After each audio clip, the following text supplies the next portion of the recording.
Hello and welcome to A Week in My Flexible Working Life, sponsored by Condeco, workspace solutions for the future at work. I'm your host, Juliet Mann. Each episode, I'll speak with business leaders and influencers about how their workplace is changing and what the future of work could look like for us all. My guest today is acclaimed journalist, corporate advisor and researcher Shalene Gupta, who was previously a financial specialist at the US Department of Treasury. I'd like to have been a fly on the wall there. How are you? Doing well, Juliet. Thanks for having me. It's great to have you on. I know you're in a closet. It's from one closet to another. You're on the other side of the Atlantic. Have you found this last year that that's where you've been most of the time? Pretty much. Well, I was actually fortunate enough that I was already working from home before the pandemic. So it was really more of seeing my peers who had their working spaces suddenly shift to work from home. Just being like, all right, we're all in this together. Because I used to be quite jealous. Everyone had their coworkers and their hangouts. And I was sitting at home wishing that I too had happy hours and coffee breaks with coworkers. But flexible working isn't just working from home, is it? It's not just about remote working. Absolutely not. I think in many ways it's also about your schedule and making it work for you. And it's really a pleasure to see this happening because there's a plurality of personalities and work styles, and not everybody is best suited to the typical office hours. I really start to get into my groove at about 3 to 4 p.m., and my best hours are at about 7 to 9 if you want anything really good and creative out of me. It's really nice that I'm in a workplace where I can do that and my boss understands that. Wow, that's incredible because for many of our listeners, that 3 or 4 o'clock time, that's when we need a nice cup of tea and something sweet to keep us going. And that's your most productive time. I'm weird. I recognize this. There's probably a lot of people that think actually we're put into this box of the Monday to Friday, 9 to 5. But if we listen to our bodies, if we listen to ourselves, maybe they could be more productive on a different schedule. Oh, I 100% believe that. I see the work that I do at 8 or 9 a.m., and it's a lot slower. It's not as fluid. And if I have to do the same thing 6 or 7 hours later, I'm much faster, much sharper, much more awake. It's more efficient for me and for the organization I'm working with. And I wish that's a gift we could give everybody. Well, maybe we can. Now, I mean, your career's taken you into some fascinating meeting rooms, I'll bet. I mean, tell us how you got to where you are and how you came to realise that mornings wasn't really your thing, and maybe how you then tweaked the kind of work you did to suit the hours where you could work best. First of all, I do feel like my career has been a series of happy surprises and accidents. Whenever somebody tells you, picture what you want to do for the next 5 years of your life, you try, but it's actually really hard. So I started off by knowing that I always wanted to be a writer. I got my first job at the US Department of Treasury, which in many ways was fantastic, really wonderful people, but it was in many ways very typical, sort of a 9 to 5. In some ways, I found myself frustrated because I love the people. I do love working and contributing to an organization, but I also felt like it was hard to bring my best self to work when my best self started activating when work hours were over and there wasn't really anyone around. So I actually had quite a journey where I ended up teaching in Malaysia on a Fulbright grant for a bit. Then I went into journalism. I did some freelance writing and then found my way at Harvard Business School, where I co wrote a book on business and trust with Professor Sandra Sucher. Working with Sandra was absolutely wonderful because one of the first things she did is she sat me down and she was like, "What does it take to make you happy at work? How do you work?" And we had a very candid conversation about work styles and work happiness. It's been fantastic. I can really just, tell her what I need, how I work best, and synchronize everything so that I'm at my most productive. You talk about happy accidents. You've had this conversation with Professor Sukkar, and it made you feel right. I'm going to be able to work in the right way. But a lot of the time, I can't really think of times where you have job adverts that say, yeah, come on, flexible working. It's seen as a negative as opposed to a positive. What made you decide, right, I'm going to be a bit of a pioneer for different ways of working, not just for me, but for the future of work? I think it's something I feel deeply passionate about.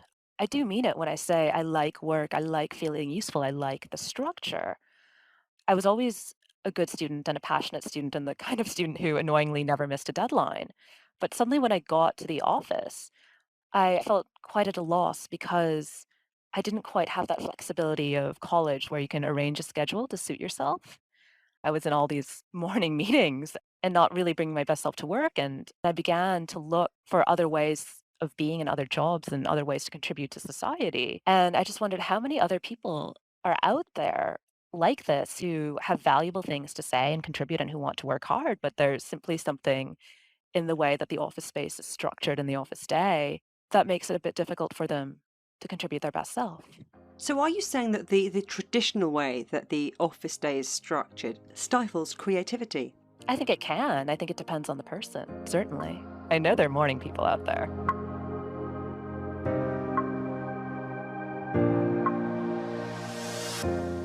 Your work encompasses diversity, technology, trust, and the workplace. And you've co authored the book, you mentioned it before, The Power of Trust, how companies build it, lose it, regain it. So, what is trust? Trust is our willingness to be vulnerable to the actions and intentions of others. And why would you say that trust has never mattered more in our business relationships? To begin with, I think with the upsurge of globalization, we're really seeing a world where our problems have scaled up. So we're in a climate crisis. We're all in the midst of a pandemic. These are huge problems that no one individual can solve, and no one organization can solve either. We're all going to have to work together. But in order to work together to solve these problems, we do have to trust each other. We have to make ourselves vulnerable to other organizations and believe that we can work together. And that takes a leap of faith. It's interesting you talk about that vulnerability, and that's often seen as a sign of weakness, but it's about relationships. Talk to me about that everyday trust that we don't even think twice about. As a customer, we have an everyday trust in the products and services that we buy, that they're going to work, they're not going to hurt us, that the companies who produce them are going to live up to the promises they made and to the laws and regulations, that they'll be safe. Otherwise, you'll be writing a very strongly worded email, won't you? Exactly. And not only that, you can write a strongly worded email as a consumer, but we all know how painful it's been when a product or service doesn't work. You're either on the phone for hours, you may or may not get your refund. It's a headache.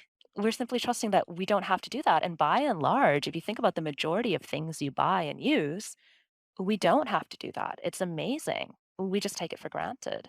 And as employees, when we sign up for a job, we trust we're going to go off to work, that our bosses will take care of us, will at least look out for us and not abuse us, and that the company will pay us for the work we do and continue to employ us and not terminate us without good reason. That's trust right there. Because again, what can you really do as an employee if an employer treats you badly? Let's break down the elements of trust, like you do in your book. You say competence, motives, means, and impact. So, talk me through that framework you've built. When we say trust is vulnerability, we actually mean also that trust is quite complex. We may trust for one reason, but not another, or for several different reasons. And so there are four main elements that we build trust upon. The first is competence, which is a company's ability to produce and deliver a product or service that works. The next is motives. Whose interest does a company work for? When they're producing that product, are they thinking about you, the consumer, and your happiness? Or are they really just trying to make a profit without thinking about anything else? Means, how fair is the company? The last element is impact, which is what is the effect of this company on your life? And this can be both personally, that you use a product or service and it solves your problem, and it can also be socially, where the product or service is very helpful, but at the same time, you're aware that this company is creating tons of carbon emissions and polluting the world in a way that you find unacceptable. As individuals, we do a sort of complex calculus of weighing all these different factors and considering what we find the most important when we decide to interact with a company, whether it's as a customer and a consumer or as an employee or investor. One of our other contributors is Gary Hawes, and we talked to her, and she kept coming back to empathy as being a key ingredient. And it sounds like that comes into it for you too, as part of that showing vulnerability as a business. Although I can't shake this notion that it goes against every stereotype of, city slicker, cutthroat operator. Absolutely. We do have a way of thinking of operations as rather heartless, don't we? But the framework takes that into account where the motives and the means really get at the empathy part. On whose behalf is the company acting? And at some level, we do understand companies have to make a profit because a company that goes out of business is one that's not able to employ anybody, and it's one that's not able to produce products or services that solve a problem. So it's not good for anyone. But at the same time, a company that wishes to have a long life and endure and be given permission to continue to operate by society is one that has to take into account other needs beyond making a profit. Do you think we had a real test of that during the pandemic? I'm thinking of all the job retention schemes from all across the world. In the United Kingdom, we had furlough. So employees were paid a percentage to not to do their work, but that their job was on hold. Some people were asked to take pay cuts to change the roles that they did. So, as you say, the company could stay in business and they had a job, even though they wouldn't necessarily be earning as much at that moment. It's all part of the ecosystem, isn't it? Absolutely. And I was heartened by the company response during the pandemic. I think we did a much better job than the recession. At least in America during the Great Recession, companies just took to layoffs and laid off lots and lots of people. And one of the companies that we studied in the book was Honeywell, which is rather unique because it took the road of furloughs. The CEO actually sat down, Dave Cote, and he said, all right, we're in a position where we're a bit strapped. We've got limited resources. I need to think about the relevant stakeholders, which are customers, employees, and investors. And I'm going to put customers first because if we don't have customers, we don't have a company. And then he said, well, now I've got to balance the pain between the investors and the employees. And while investors are expecting returns, employees are fundamental to our ability to deliver our promise to customers. And so he was unique in that he decided to go on furloughs in order to retain employees. But it's quite unusual for the time. And when Honeywell came out of the recession, they beat their competitor by over 20% points on the market.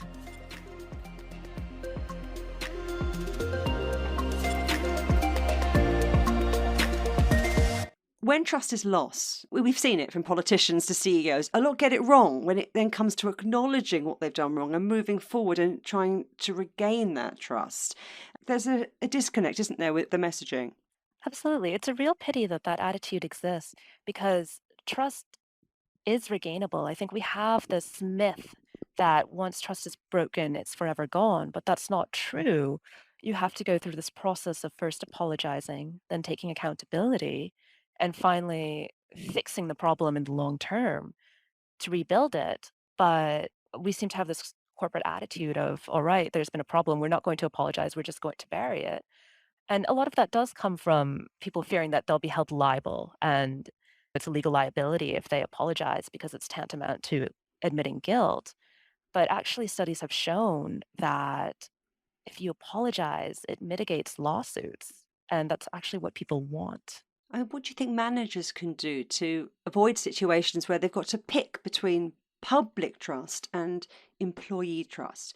I mean, especially at the moment, a lot of companies are struggling to make ends meet. Employees are facing burnout, and yet customers and clients expect a certain standard. So, as I mentioned in the Honeywell example with former CEO Dave Cote, what he was really good at is thinking about balancing and prioritization. And I think that's what managers need to be thinking about now. And it's really contextual, right? But it's for every situation. How do you balance between the needs of your employees, who are the lifeblood of the company, and you need them in order to satisfy customers, but also customers where there might be increasing demands and it's not possible to satisfy everything without having your employees burn out? Are we putting too much on this corporate reputation thing? I'm thinking of Dieselgate. VW and other car makers ended up paying whopping fines, but the share price recovered pretty quickly. People are still buying VW cars.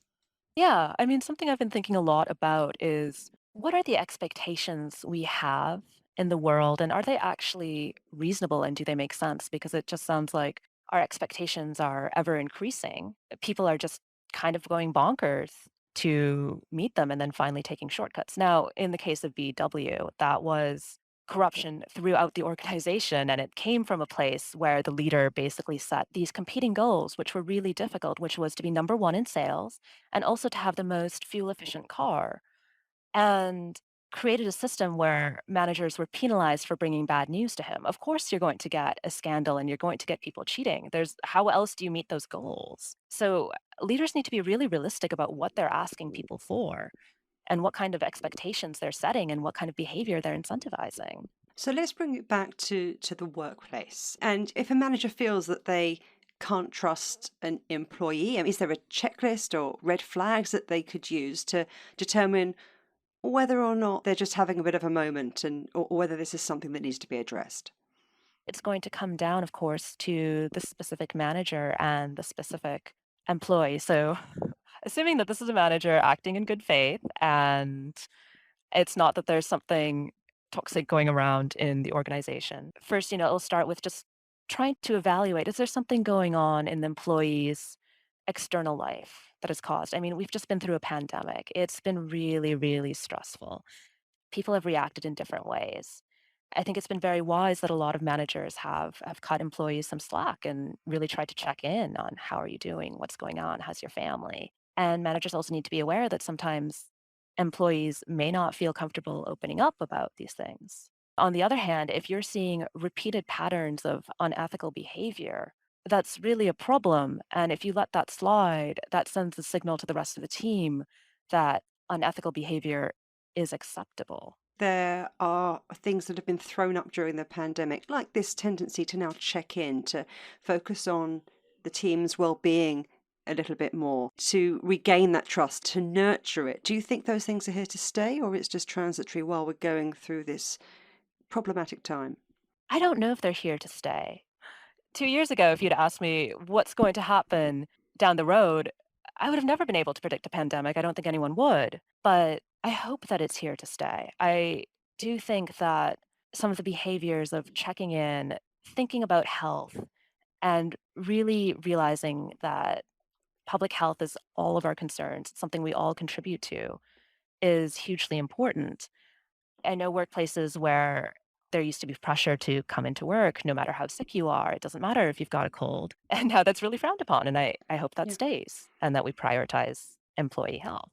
Now, in terms of priorities, how do you think a company can determine whether or not they have good levels of trust, not just amongst the team, the worker bees, but across the board? So, first of all, in terms of measuring trust across the board for all stakeholders, my boss and I are actually working with the company to research and design measures to do that. Now, when it comes to individual stakeholders, there's this bank in Kazakhstan which has done a brilliant job in terms of measuring customer trust. They use the NPS score, which is a measurement designed by Bain, and it simply asks customers, would you recommend this product or service to someone else? And Caspi Bank has basically created a centralized department where they collect all of this information. They make about 40,000 calls a month to customers, get the data, and then based on what it reveals about what's working well and what pain points are, they come up with solutions. And their business has just grown ever since they've done that. Another example of a company that's doing a particularly good job of this in terms of employees is a factory where one of their main KPIs is looking at the increase in worker take home pay. So they want their employees who work in factories to have a 40-hour work week and to not increase that. But at the same time, they want to make sure that their wages go up every year because one of these companies' missions is to decrease inequality in the world. And so everything basically flows from that because the manager is evaluated based on whether or not worker take home wage goes up. And the idea is if it doesn't go up, something really inefficient is happening in the factory. So there's a problem that needs to be solved there. And that's just an incredible measure that I wish more companies were thinking about and using. And it's a measure that incentivizes people at all levels across the company. We've come to that part in the podcast where I want you to sum things up in 3 words. I think I know what one of these is going to be, but can you give me 3 words that you feel describe the future of work? Absolutely. Trust, flexibility, and optimism. The first one I knew you were going to say, but give me a little bit more background on your flexibility and the optimism. I suppose that's what everyone needs to harness to make the future of work fun and productive. Exactly. We've been talking a lot about flexibility, and I do think that's going to be here to stay as employers recognize that they'll be getting more work, better work out of employees when they can work together with their schedules, as well as the fact that there's a whole workforce whose talents have been untapped or undertapped simply because they don't have flexibility. For example, stay at home mothers who'd like to work part time, but maybe can't necessarily go into an office or commit to the 9 to 5.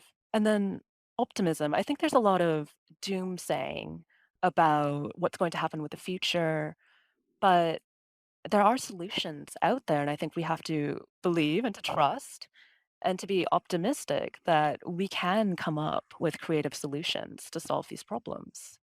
Thank you so much, Shalene. Where can listeners find out more, though, about you and about what you do? I'm on Twitter at Shalene Gupta. I also have a website, www.shalenegupta.com. And our book, The Power of Trust, is available at booksellers anywhere.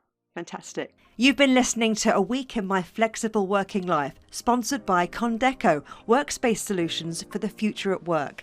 If you've enjoyed listening to this discussion, you can subscribe on Apple Podcasts, on Spotify, or wherever you get your podcasts from. Don't forget to spread the word and tell a friend about My Flexible Working Life. I'm Juliet Mann. Goodbye.